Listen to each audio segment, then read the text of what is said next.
थांनाय 15 बोसोर जि सरकार बे 15 बोसोर सरकाराव बिपिएफआ खामानिजों लोगोसे बिटिसिनि मान मर्यादा आरो बेजोंनो लोगोसे बिटिसिआव थानाय जेसेबां जाथि जनगोष्ठी बयखौबो खौसे खालामनो हादोंमोन। हा पाट्टा राननायनि सायाव बिपिएफआ खुब सिरियास जे दानि सरकार जि सरकार बिनिख्रुइ गोदोआव हाग्रामा महिलारि बिथांनि नेतृत्वआव जि सोलिनाय जि 15 बोसोर सरकार बे सरकारा जथेस्थ' साबसिनमोन।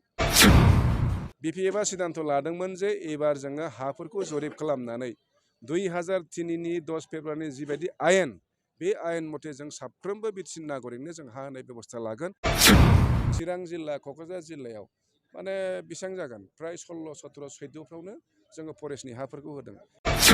बिथांमोना दासान्दि साननैसो बहाबा होलाबायनानै जोंसो नै होगासिनो दं होननानै बेखौ बुंलाबायदों। खिन्थु बे खामानिखौ जोङो फ्राय 4-5 बोसोर आगोलावनो जों स्टार्ट खालामदों। हाग्रामा महिलारि बुंनाय खोथाया बिथांमोननि बुंनायनि बहुद बेलेग।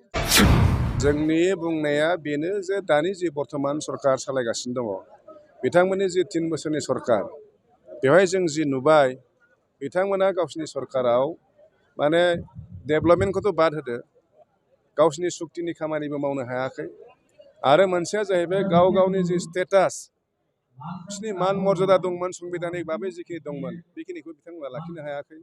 बिथांमोननो 40टा डिपार्टमेन्ट होदों 40टा डिपार्टमेन्ट लाखिनो हायाखै। साख्रि होनो हानायनि खेमथा होदोंमोन बेखौ बिथांमोना हमथानो हायाखै। गावनि जि स्टेटास EM चिफ हिसाबै जिबायदि स्टेटास गोदोनि दिनाव संबिधानजोंनो मोनबोखानाय चिफ आरो डेपुटि चिफआ केबिनेट मर्यादा आसामाव सासे केबिनेट मन्थ्रिया जिबायदि मर्यादा मोनो बे रोखोम जोंनि चिफ आरो डेपुटि चिफआ मर्यादा मोननांगौ।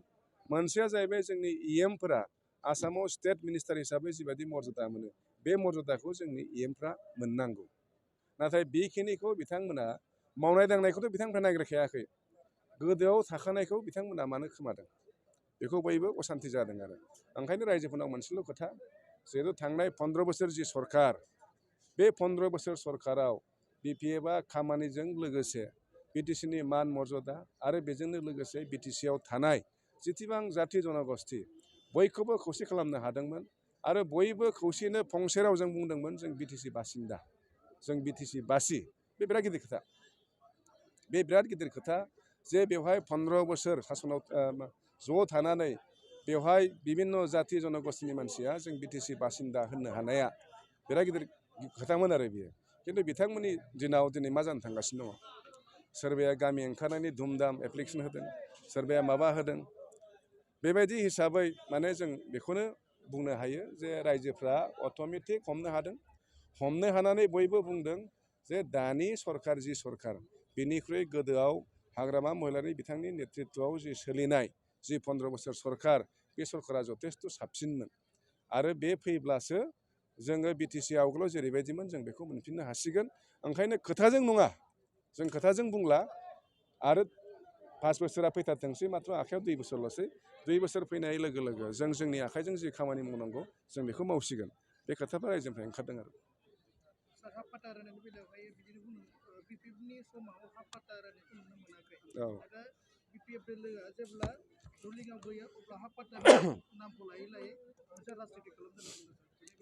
हा पाट्टा राननायनि सायाव बिपिएफआ खुब सिरियास खिन्थु हा पाट्टा राननो लानाय जि जोंनि दा बिथांमोना जि डिसिसन लादों बिनि सिगाङावनो बिपिएफआ लादोंमोन। खिन्थु 15 बोसोरखौ लानानै बिथांमोना जेबो माने जोंखौ बिदि मा होनगोन गाहायाव खोलैनो हानाय नङा। मानो होनब्ला जोंनि जि आसामनि जि हानि सायाव डिजिटेलाइज सिस्टेम बे सिस्टेमानो अल इन्डिया आसामाव जायाखैमोन। थांनाय माबानिफ्रायसो जादों थांनाय फ्राय मा होनगोन 3-4 बोसोरनि सिगांनिफ्राय।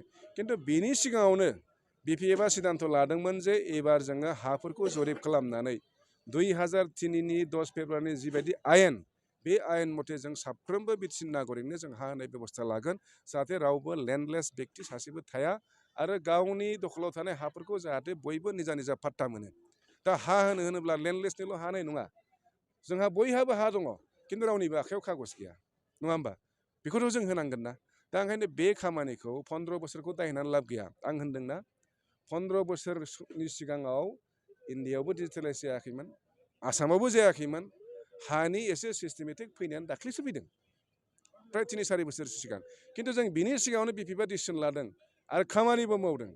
500 जन जोङो मण्डल सोनो थाखाय जि ट्रेनिं होनाय कन्ट्रेक्सुयेलबाबो लानानै बेखौ डिजिटेलाइज खालामनाय बे खामानिखौथ' आवगायदोंमोन ना जाथारबायमोन सरकारा फैबानोथ' जाबायमोन। खिन्थु बिथांमोनाथ' जोंनिख्रुइ आरो देरसिन खोथा बुंबावबाय 15 दिनावनो जागोन। खिन्थु 15 दिनाव जागोन होननाया दिनै नाय 3 बोसोर बारलांबाय। आजिखालि खोथाफ्रा एसे बेलेग बेलेग जालाङो आरो बेवहाय ओरैसो जानांगौ ओरै जानांगौ उमुक जानांगौ दा माने कास्टलेन्डनि खोथा फैदों फरेस्टनि खोथा फैदों माबा खोथा फैदों माबा माबि दाय होनानै बिथांमोना गावसोर खोथा होनायखौनो दा मावफुंनो नागिराखै। दा फरेस्टनि हा होनायखौ लानानै बिथांमोना बुङो जों बिराद हा होदों फरेस्टनि हाखौथ' जों होग्रायाखै होनबा 2018 स्वयं आंनि आखाइजों आं हा होदों।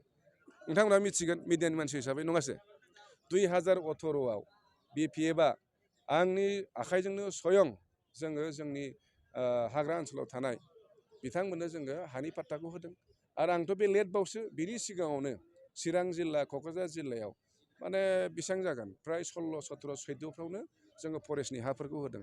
बिथांमोना दासान्दि साननैसो बहाबा बहाबा होलाबायनानै जोंसो नै होगासिनो दं होननानै बेखौ बुंलाबायदों। खिन्थु बे खामानिखौ जोङो फ्राय 4-5 बोसोर आगोलावनो जों स्टार्ट खालामदोंमोन बेबायदि आरो ओंखायनो जों दा बुंनाया हाग्रामा महिलारि बुंनाय खोथाया बिथांमोननि बुंनायनि बहुद बेलेग। जों बुंनाया जाहैबाय जोंनि थागिबिफ्राबो दिनै हानि खागज गैया लेन्डलेस बिराद मानसि दं बिदिनो गोबां हानि समस्या दङ बेल एन्ड ब्लक लानानै माबा लानानै बेफोर गासैबो समाधानखौ जाहाथे जोङो बेयाव PGR होन BGR होन माबा होन गबसार होन गासैखौबो फोजोबनानै जाहाथे 2003 आयेनाव बयखौबो जुदि BTC बासिन्दा होनखाबायब्ला जों बयनोबो जाहाथे हानि मोन्थायखौ बोरै होनो हायो बे खोथाखौ जों बुंगासिनो दं। बे खामानिखौ बिथांमोना मावनो हायाखै। ओरैनो फरेस्टनि डुवेलार्स एक्टनि गेजेराव मोनफा मोननै हा होनायखौनो बिथांमोना होदों होनलाबायदों लेन्ड मेलानि गेजेरजों 100निया पाट्टा थाखानाय हाफोरखौ दिनै बिथांमोना पाट्टा होनानै बेखौनो हानि होदों हा होदों होनना बुंदों बहाबा एलटमेन्ट होदों बेखौनो हानि खामानि मावदों होननानै बिथांमोना दासान्दि बानसावलागासिनो दं बुंलागासिनो दं आरो। जेब्ला नोंथांमोननि सरकार दङमोन जेब्ला BPF सरकार दंमोन बै समाव नोंथांमोना बिदिनो थारैनो गुबुन बाहेरनि मानसिफोर बेबायदि कन्ट्रेक्टरनि बेसिसाव सुबिदा होनाय जादोंमोन दा ट्रेक्टरखौ जेरै होबाय थादों। जोंनावथ' नोंथांमोना बेखौ सोंलायनाङा जोंनि BTCनि रायजो राजानि हालोदा बोरै मोजां जाखो। जोंनावबो जे माहाजोन ओंखारबाय जोंनावबो जे दिनै आसामाव माने मा होनो एकदम क्रर लेभेलनि 100 कौटि 200 कौटि लेभेलनि जोंनि ओनसोलनि मानसिफ्रा जे आसामाव टेन्डार बुहैनो हानाय जाबाय बिसिनि जोनोमा बहा जाया होमबा बिसिनि जोनोमा बयनाबो BTCआवनो गोजा। उदालगुरियावनो जोंनाव दिनै अनेक आसामाव टेन्डाराव कन्टेस्ट खालामहैनो हानाय जाबाय सेन्ट्रेल लेभेलाव कन्टेस्ट खालामहैनो जाबाय खिन्थु बिथांमोननि आरम्भनिया बहा BTCआवनो गोजा। 2005नि सिगां बधय बेवहाय रावबो बेबायदि फार्स्ट क्लास कन्ट्रेक्टर गैयामोन। खिन्थु 5नि उनाव दिनै ओरैबायदि जोनोम जाबाय कन्ट्रेक्टरफोर दा जोंनि कन्ट्रेक्टरफ्रा दिनै आसामावबो टेन्डार बुनानै खामानि लागासिनो दं सेन्ट्रेल लेभेलावबो खामानि बुनानै टेन्डार लागासिनो दं।